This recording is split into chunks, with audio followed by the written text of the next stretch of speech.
Gooftaan duulee na yaame harkaanaan baduna saame gammoojjiitti yaallee hin jiisa akkam na dhiisa gammoojjiitti yaallee hin jiisa akkam na dhiisa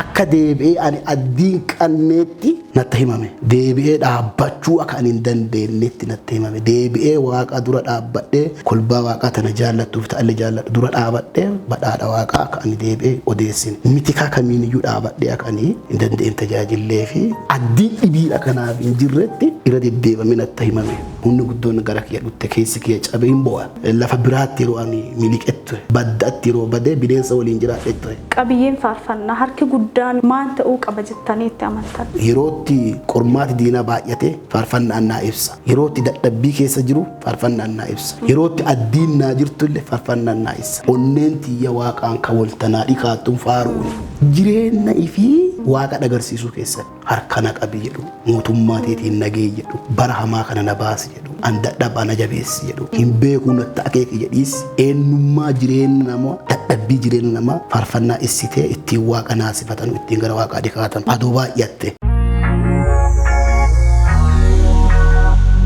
Wayyuu Holistic Media. Harka fuunee akkam jirtanii daawwattoota kabajamtoota Wayyuu Holistic Media isinirraa baduu kennaan guddaa dhiifama singafana ji'oota muraasaa fi isinirraa bannee jirra kanaaf dhiifama guddaa singafannaa sagantaa kennaa addaan kunne namoota gurguddaa isin jaalattan kanaan dura akkuma isinii fidaa turre ardhalle keessummaa nama guddaa nama cimaa faarfataa akkasumas hayyuu qabadhee isinii dhufee jira in faarfannaa yaada isaanii karaa jireenya isaanii immoo isaanirraa dhageennaa turtiin keessan nu waliin ta'u chaanalii keenya Wayyuu Holistic Media jedhu subscribe godhaa namoota biraalleef immoo akka share gootanu gamanumaan isinitti himata feenaa amma qajeelumatti gara keessummaa kiyyaa isin geessa. Wayyuu Holistic Media. Hayyuu keenya baga nagayaan dhuftan. Baga nagayaan nu eeddanii. Mee daawwattoota keenya Wayyuu Holistic Mediaatiin wal bara. Ani hayyuu faarfataa aanolee jiloo naan jedhani sababii hayyuu faarfataa jedhamee fi liyaa'u ani faarfadhuuf hayyuu faarfataa jedhamee akkasitti beekama. Kamtu dura ture eega faarfatte gara hayyummaa kennaa lubummaa darbitammoo kanti dursame faarsaan lubatee ammoo moo luba gara faarude. Okay, enggidi faarsaan lubatee yoo jedhanii waa waltagaltu natti fakkaatti. Maafi dhalootaan ijoollummaa kaasee faarfannaa irratti yeroo dheertuu kaafaa tajaajilaa ture aan afaa ittiin banadhe. Baadiyyaa keessatti maatii biratti tajaajila adaalaatti beeksisaanii keessatti bu'uurarraa faarfataa waan tureef faarsaatti lubate yookiin faarsatti hayyuu ta'e yoo jenne gaarummaa qabaata. Mee itti seensuma immoo gara qabiyyee sagantaa keenyaatti deemisaaf akka nu tolu gooftaa Yesuus isinii eenyu mee akkamii ibsattan? Gooftaa Yesuus anaa fi wanni jedhu barbaadu yoo baay'atteeyyuu fayyisaa jedhe yoo gabaase wanni irraa fayye dhukkubi irraa fayye badii irraa fayye guddoo waan ta'eef anaa fi fayyisaa jedhe yoo ibse daboonsa. Akkamiin gara fayyisaa kanaa dhuftanii akkamiin wal bartan? Okay, fayyisaa kanaan akkaataa ittiin wal baranneen carraa teetee maatiin kiyya haadhaa fi abbaan kiyya aan dhalachuun duratti gara gooftaa ka dhufanii gooftaan ka wal baratanii jaalala gooftaa dansa'anii jireenya isaanii jijjiirame. Ariitiin jechuun anaan dura nama tokkotti daa'ima durraa tokkotti ture isiin egaa dhalatte isaan gara gooftaa dhufanii isaan immoo yeroo an dhaladhutti gara ciminnaa dhufanii abbaan faazeriin gara tajaajilaatti maazeriin gara tajaajilaatti dhufanii dammaqinnaa fuuraa keessa isaanii jiranuuni dhaladhe kanaaf fayyisaa kanaanii qaxxitumatti maatirraa argadhe. Achi hoo gara tajaajilaa yeroo sitti dhuftan yeroo akkamii ture yaadattani? Akkaataa itti gara tajaajila kanaatti dhufnee fi mi'eeffannaa gooftaa kanatti dhufne bu'uurumarraa maatiin keenya jaalala Kiristoosiitiin jireenya isaanii hagaan waan jijjiiramee fi kamalee waaqa jaallatanii yeroo ani immoo itti dhaladhutti akkinni barsiisa sobaa kamalee muuvimentiin barsiisa sobaa naannoo keessa dhufanii akka malee naannoo burjaajessaa turanii namoota abbaan kiyya fa haati kiyya fa jaallatan kasaa waliin waaqeffatan hedduu beekiristaanirraa isaa itti waaqeffatan waldaa nuti itti waaqeffannurraa namni hedduun baay'ee. Yeroo kanatti immoo haadhaa fi abbaan kiyya cheertii keessatti hafiisaaf guddoo dhiphatanii hubannaa biraan qabanu carraa teetee barnootaanii gadi bu'anii waa'ee barsiisa sobaa adda baafachuu irratti hubannaan qabanu jaalala kiristoosii ala hubannaa biraan qabanu waan ta'eef dhiphinni hamaa keessa isaanii jiranuun dhaladhiyaan yeroo kanatti isaanti immoo dhugaa naa baay'eedha yeroo kanatti daa'ima amma dhalate kana yoo ifillee hubatuudhaan yoo ifillee beekuudhaan daa'ima amma dhalate kana haaloo isin baana jedhanii quuqama saniin yeroo an dhaladhe xiyyeeffannaa san keessa galanii achirraa kaasanii akkaatuma ani guddataa dhufuuni danda'ee cheerchii deemuu jalqabe cheerchiirraa akka ani hanne xiyyeeffannaa addaa narra kiyanii jechuu baatiin dabareen horii tissina diqqoo jajjabaadheen dubatti dabaree kam isaa kamiyyuu inni zambata kamiyyuu dabaree tikatti akka hin gorre gara cheerchii takka deddeebi'u ijjannoo akkasii faaziriin ijoollee teessisee seera akkasii kenne kanaaf xiyyeeffannaa bu'uurarraa dhufe kaan bu'uura godhatanii deddeebi'aa kan cheerchii hordofu godhanii kanarraan takaate cheerchii dhaquu qofaa miti cheerchii keessatti namuusaan cheerchii keessa akka ta'ennu dogongoraan baanee faatoo sagantaa waaqeffannaa geeggeeffamaa jiru yoo ala taphanne galgala immoo sadarkaatti nu aalatan akkanatti cheerchii keessa qabanii nu guddisanii kanaaf akka malee ijoollumuma keessa akka jiruun allapheen kiyya kiristoosiif booji'ame galgala lafaa sagantaan wayittuu ollaa keessa deemu wayii galgala lafaa mana keenyatti waaqeffannaan geeggeeffamaa turte barii sanatti ka baay'eeru naannoo sa'aatii afurii tilmaamaani hubannaa yeroo saniitiin humni guddoon gara kiyya dhutte keessi kiyya cabee hin bo'a tika keessa ta'ee achumaani lapheen tiyya gara kiristoosii dhikaatu dhutte faarfannaa jalqabee haaluma kanaanii tajaajila ka jalqabu taate jechuudha. Bu'uura kiyya keessatti guddina kiyya keessatti gahee guddoo ka taphate kolleejjiin tiyya bu'uura isaanuma haadhuma fi maatii kiyyaa fi haadha kiyyaa fi abbaa kiyyaa asirraa bu'uura godhate xiyyeeffannaa kennanii cheerchii deemii isarratti namuusaan cheerchii keessa ta'e isarratti galgala ammoo faaziriin dubbii waaqaa ta'onnee keessaa qaban nu barsiisan yeroo hundumaa waaqa sodaan gara jiruu nama geessiti nami waaqa sodaatu quufee le'aa wanni hamaalleen isa argatu kanuma nu barsiisan galgala mana kanuma nu barsiisan kanumaan nu jajjabeessanii kanumaan akanuuti yoo diqqoo jedha kanu kadhan akanuuti cinaa kadhannu kadhaa akanuuti barannu nu shaakalchiisanii kanumaatti hunnaa fi bu'uura naa ta'e badhaadhi guddaan bu'uurri kiyya guddaa isaan ture jechuudha. Wayyuu Holistic Media. Faarfannaa yeroo jalqabaa kaachanii faarfattanuu fi haga ammaan tanaatti itti jirtanii eega gara tajaajila hayyummaallee dhuftanii mee faarfannaa akkam hubattanii qabiyyeen faarfannaa harki guddaan immoo maan ta'uu qaba jettanii itti amantan? Faarfannaan ani akka kiyyaa akkatti hubadhutti karaa ittiin beektaa gooftaa wal haasa'u.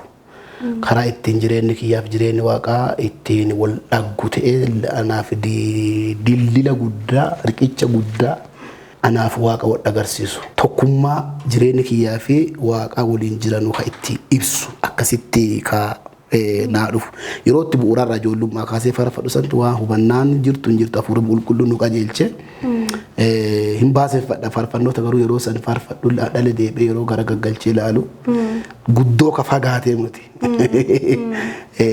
konsepticha silaa faarfannaatti faarfamuu qaburra guddoo ka fagaatee miti wanni sun immoo gargaarsa hafuura waaqaatti wallaalaaf ijoollummaa teenya keessaanii baay'isee nurratti hojjete kanaaf yerootti qormaati diinaa baay'ate faarfannaan naa ibsa yerootti dadhabbii keessa jiru faarfannaan naa ibsa yerootti addiin naa jirtullee faarfannaan naa ibsa wanni kiyya kamiyyuu karaa faarfannaatiin keessi kiyya miira jireenya kiyya onneen tiyya waaqaan ka waltanaa dhikaattuun faaruun karaa kanaan achiin duuba kennansi dhibiin hunni dhibiin dandeettiin dhibiin naa dhufa. Qabiyyeen keessa akka dansaa faaruu ibsu aduu gara kana baay'atte aduu guddate aduu kanarratti xiyyeeffanne qabiyyee sin jettaniin jira. Akka malee gaaffii dansaaf gaaffii murteessaa. Inni akka yaaduuf akka laaluuf akka barsiisa dubbii waaqaalleetti an qabadhu barbaadu akkuma sin kaastan faarfannaan galataa faarfannaan hegeree nama ittiin beektaa waaqa ittiin hegeree namatti hin agarsiisu kontentii garaagaraa hin qaba. Isa keessa garuu aduu ta'e jedhee kan xiyyeeffatu barbaaduu fi jireenyi kiyya yeroo hedduu dheebotu fi faarfannaan kiyyallee harka guddaa aduu qorqoranii garinni naaduuf. Adoo naa faarsanillee adoo waan naa faarsanillee faaruu kan si faarsinaa filadhuu faarsaan tokko adoo naan jedhellee kan filatuu barbaaduu fi bu'uurri isaatii fi maddii inni duufuu qabu jedhee akka eessi kiyyatti amanu jireenya fi waaqa agarsiisuu keessatti qabatama jireenya fi jechuudha. Qabatama jireenya fi namni tokko yeroo itti gaddeeru waan itti gaddeeru sa waaqa itti iffatu an gaddeera na jabeessi jedhuu qaba. Yeroo itti dadhabeeru dadhabbii fi san ka waaqa itti iffatu ta'uu qaba. Jiruu dhugaametti keessa jiru jireenya qabatamaa fi keessa jiru adoo isiisa jireenya qabatamaa kan faarsaan sun keessa jiru beekta.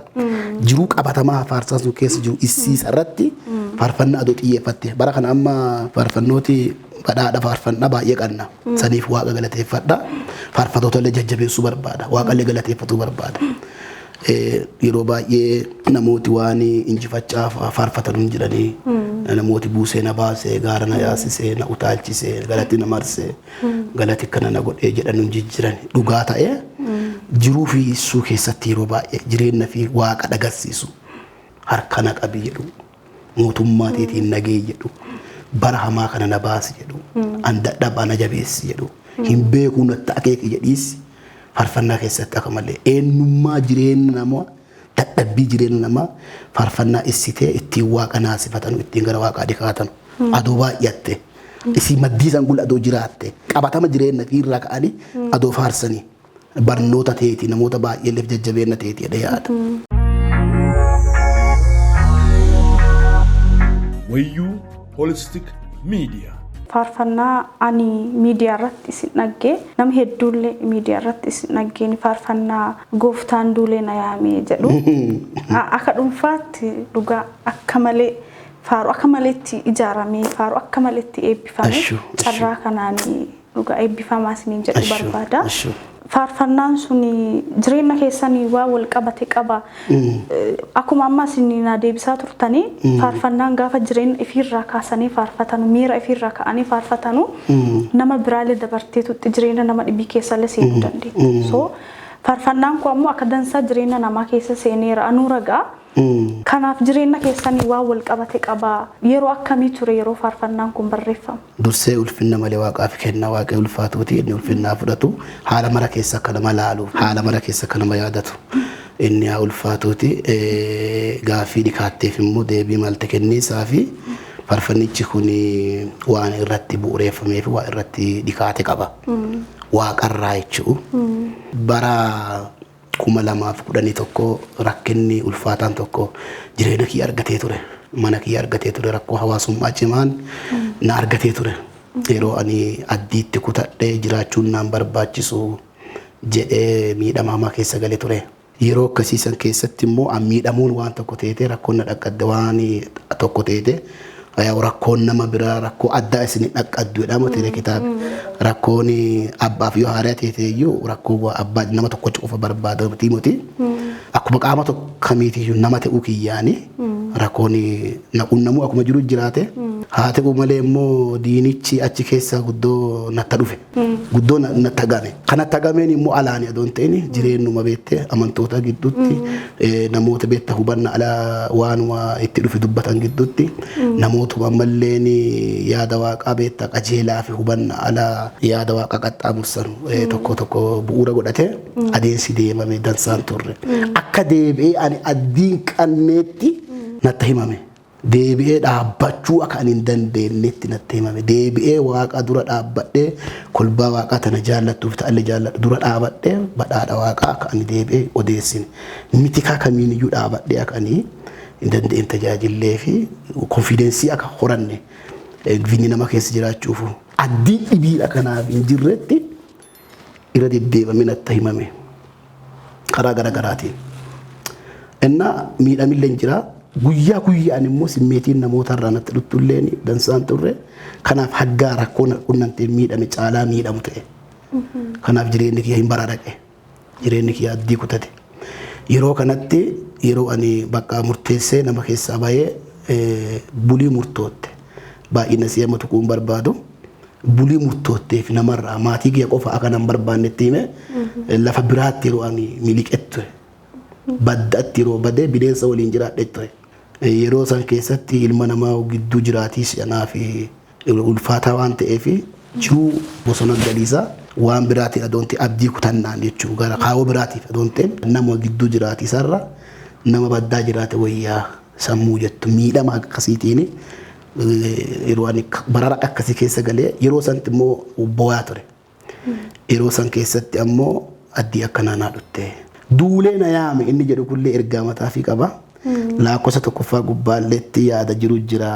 Tolaan hin baqanne gororrii hin dhufa foorri yaada jedhu jira. Addeetana lamaarratti wanni faarfannaa kana hidhanti baay'inaan jechuun duulee na yaameen tulleen bara 92 amma rakkooni suni haalli kun haalota ulfaataan kun 2011 2012 weeroo asii koogula.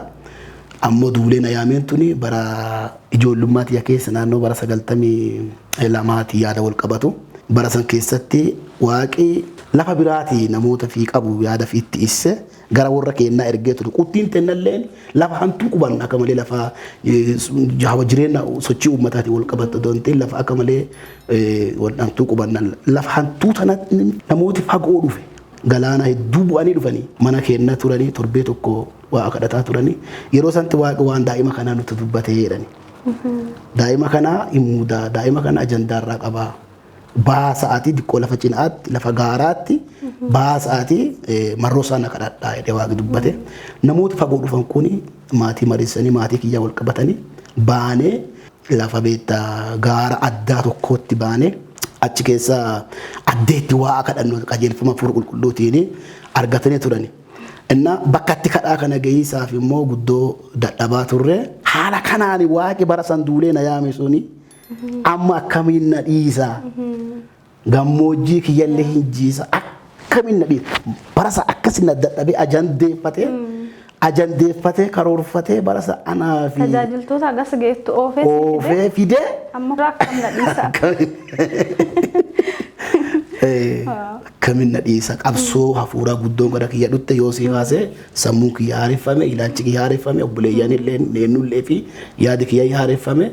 Jireenyi kiyya gororrii wanni wal qabate maan ture gororrii wanni jedhamu kuni yeroo itti kadhaa fi garaa deemnu kana keessatti gororrii wanni jedhamu kuni naannoo tokkotti barbaadi killee yeroo jedhamu jira barbaadi killee gororrii wanni jedhamu kuni wanna amalis ibeetta lukkuu baddaa lukkuu fakkaatee waan baddaa keessa jiraatu qooqi warra maariffaa yaamu akkas fedhee yaama wanni kuni yeroo san keessatti yeroo iddoo kadhaa barbaadnu nu baqataa turte baddaa keessa.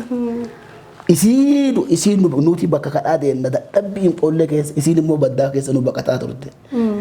Eloo san keessa baddaa san keessa gororriin sun tola hin baqanne tola hagas muluu eloonne tolaan hin baqanne gororriin suni hin dhufa foorri tolaan hin baqanne gororrii hin dhufa foorri ka jennee hafuura waaqaatiin ta'ee faarfadhee fi jireenya waggaa dheeraan duraa sana hafuurri waaqaa.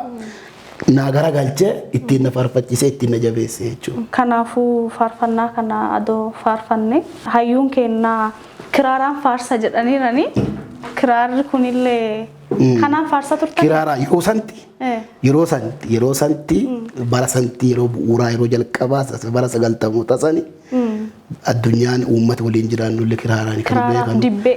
Kiraaraaf dibbee. Amma yaadannoo saniif jecha ammoo faarfannaa yaadannoo waan ta'eef meeshaalee muuziqaa baay'ee osoo jiranu isaan dhaggeeffattoota kiyya affeeruu barbaada. Ayyee itti yaadeennuuti. Wayyuu Holistic Media.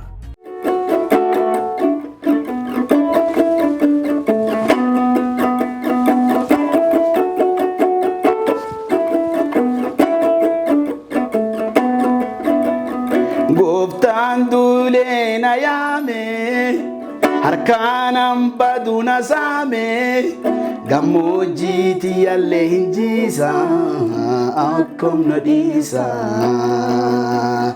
gammoojjiiti yallee hin jiisa akkom na dhiisa gooftaan duulee na yaame harkaanaan badu na saame gammoojjiiti yallee hin jiisa akkom na dhiisa gammoojjiiti yallee hin jiisa akkom na dhiisa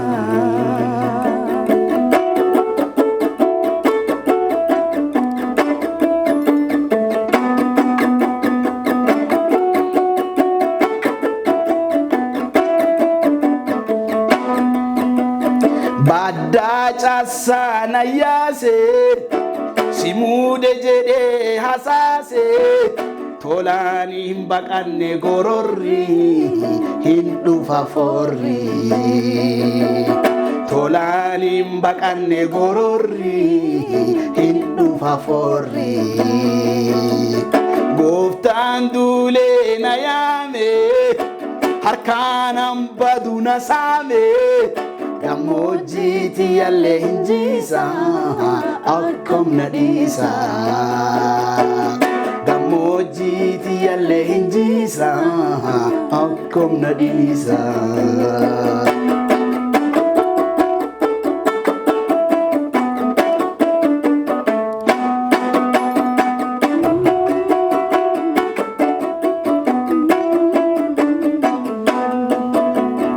dubbii waaquma kabuuse abbaan dukkanaa mayuuse hamaasanuu hidhe qunyuuse faarsa munyuuse hamaasanuu hidhe qunyuuse faarsa munyuuse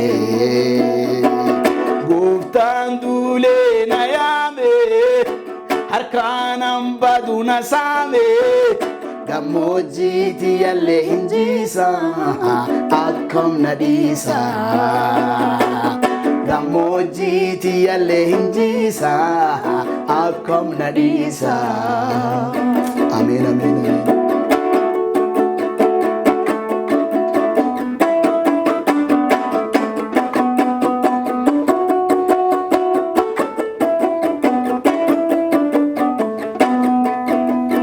middichi dadhabu bitaachi hillisaana ari ufaachi addee tanaan ka'u dideera biyyallee himeera addee tanaan ka'u dideera sittallee himeera qe'ee tanaan ba'u dideera diinallee himeera gooftaan duulee na yaame harkaanaan badu na saame gammoojjiiti yallee hin jiisa akkom na dhiisa gammoojjiiti yallee hin jiisa akkom na dhiisa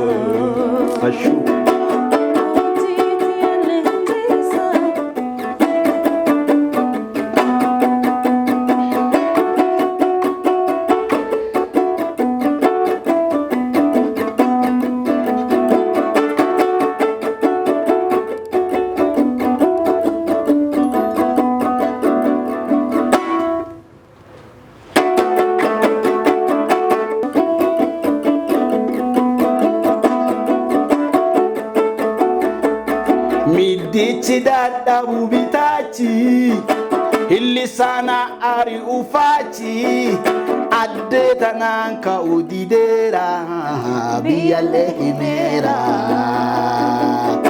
addee tanaan ka'u dideera sittallee himeera qe'ee tanaan ba'u dideera diinallee himeera gooftaan duulee na yaame harkaanaan badu na saame gammoojjiiti yallee hin jiisa akkom na dhiisa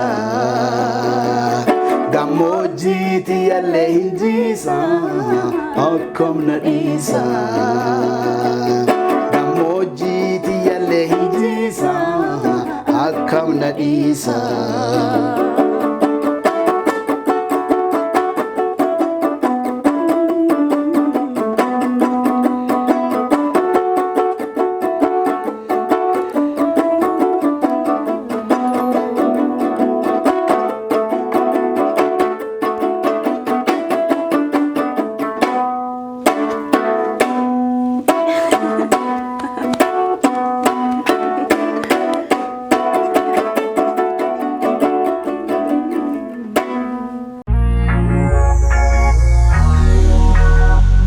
Wayyuu Holistic Media.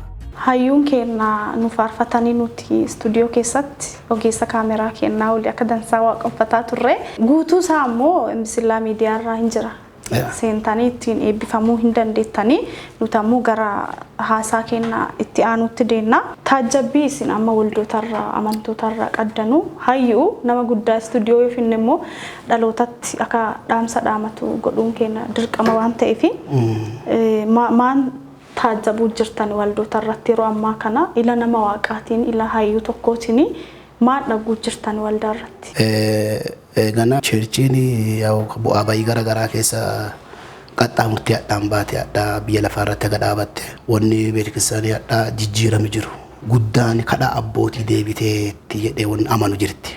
Abbootiin teenna kalee gatii kaffalanii faarfannuma kanaayyuu guyyaa sadii faa miilaan deemanii namni tokko faaruu faarsee jedhanii dhaga'anii yaadadha manu bira olla nama karaa guyyaa sadii deemee faaruu barreeffatee galeetti nu biree jira agammatti karaa guyyaa sadii nama deemeetti jira.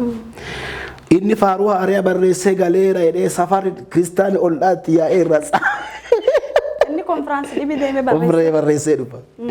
Konfiraansiillee darbee argama yaa'iin kiristaanaa darbitee akka malee gati qabeettii fi biyyoota dheerinnarraa walta deemanii walta bayaanii abbootiin bara dhaloota kennaa nuun dura gatii guddooni walta fidanii amantoota walta fidanii cheerchii walta fidanii tokkummaa amantoota yeroo san keessatti immoo wanni kennaa waaqaa akka malee faaruun barbaadani nama lallabuu hin barbaadani.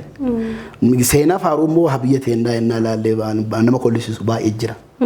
Faarfannaa sabi dhibii afaan dhibiin faarsifa gara afaan nama saba naannoo tokkootti gara qooqa ifiititti fa gatii guddoon yeroo itti tiraansileetti godhaa wadhaanani jirti faarfannooti obboleeyyaani adii alaanuu fidde fa habiyya Awurooppaatti faarfame fa rikoordi godhanii fidanii fa gara qooqa naannootti yeroo dadhabbii guddoon deebise ambaru sun dabbeeti waaqeeloo sallaalee dadhabbii sallaalee hadha badhaadhi waaqaa guddatti beeksisaanii keessa jira.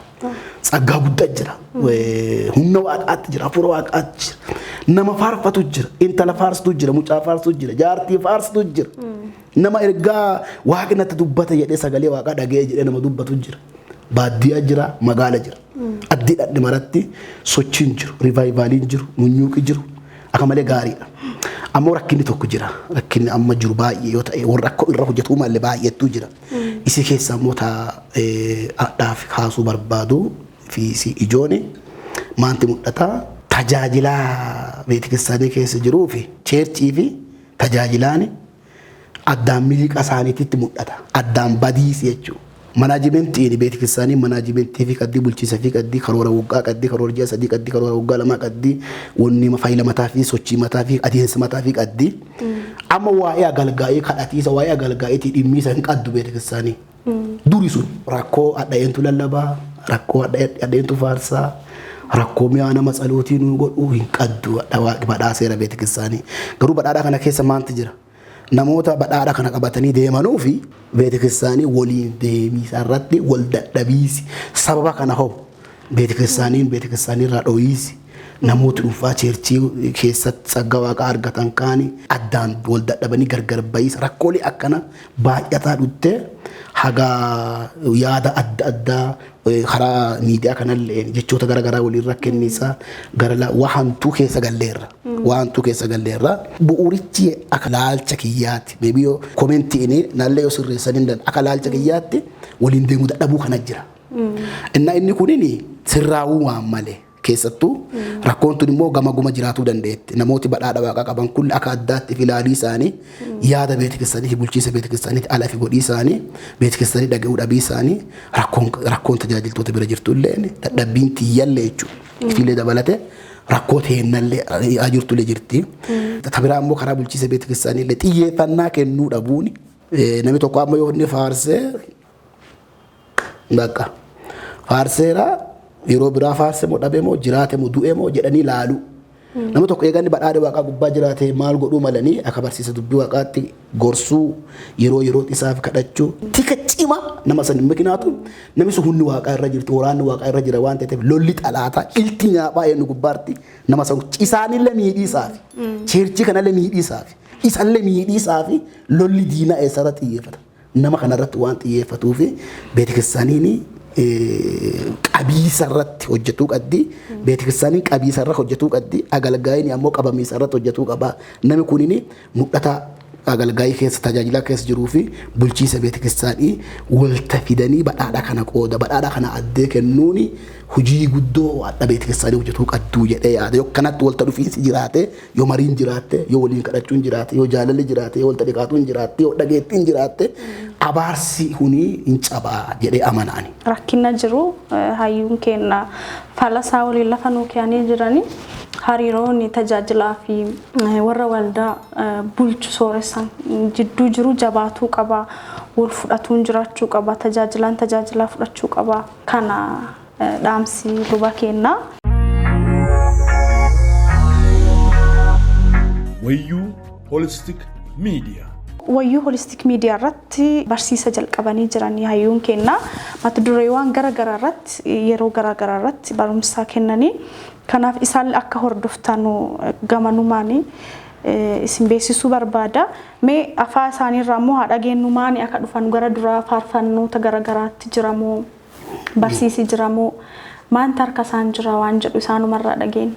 Okay, waggaa tokko dura albeemii jalqabaa waaqna qarqaaree hojjadheeti waldaa kiyya waliin eebbinne faarfannoota nuti gurraa dhugeeffattootaatiin geenne keessaa tokkochi kaadha miidiyaa irratti faarfanne kana kabiraa illee ni kaa qulqullooti ittiin jabaata jiranu hin jirani. Ammallee hojii harkaa kan hojii gurguddoo hojii faarfannaa illee ni harkaa qabna. Yoo gargaarsi waaqaa nuuf akkanee jedhe waggaa tana keessaa doon bayni wanni dhikeessinu wanni guddooni hojiin guddoo harkaa qabnu jirti.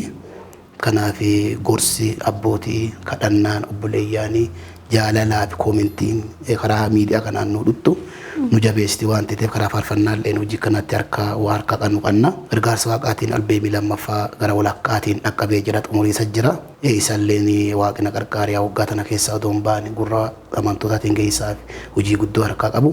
Kun immoo karaa miidiyaa kanaatiin barsiisa garaatti qophaa'ee jira. Inni biraa immoo barreeffama illee wanni jalqabeeru jirti. Barsiisi dhaloota kanaaf hin ta'e waan yaadeef waan hafuura qulqulluun na barsiise waa harkaa qabu qaba. Aganaa wanni harkaa qabnu ammaa fi isa kana ammoo nu goola bu'aa akka dandeenyu kadhaanii obboleeyyaanii akka waliin jiraattu asumaan gaafanna. Kana fakkaataa dhaamsi hayyuu kenna nu faana tura waa hedduu harka nu jira jedhu jiranii hayyuun kenna.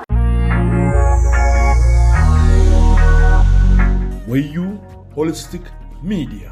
Kabajamtoota daawwattoota Wayyuu Holistic Media turtii nu waliin gootanii fi guddoo isin galatooffanna. Keessummaa kennaa hayyuu akkasumas faarfataa aanolee jiloo waliin turtii nuti goone isa kana fakkaata. Yeroo biraa immoo keessummoota akka kana jaallatamoo namoota waaqaa qabannee isinii dhunna. Turtiin waliin turtaniif ammalirra deebi'ee isin galateeffadha. Hordoffii nu qaddanu jaalala nu qaddanu karaa garaagaraatiin nu gaafataa turtanii kanaaf illee guddoo isin galatooffanna. Ani qophii kana qopheessee ka isin biraan gee ka keessummeessaa jiru obboleettii teessan qalami saaqiti kaameraan duuba immoo olis kennaa ol goobanaa nu waliin ture isinillee guddoo galatoomaa eebbifamaa isiniin jenna horaa bula. Wayyuu Holistic Media.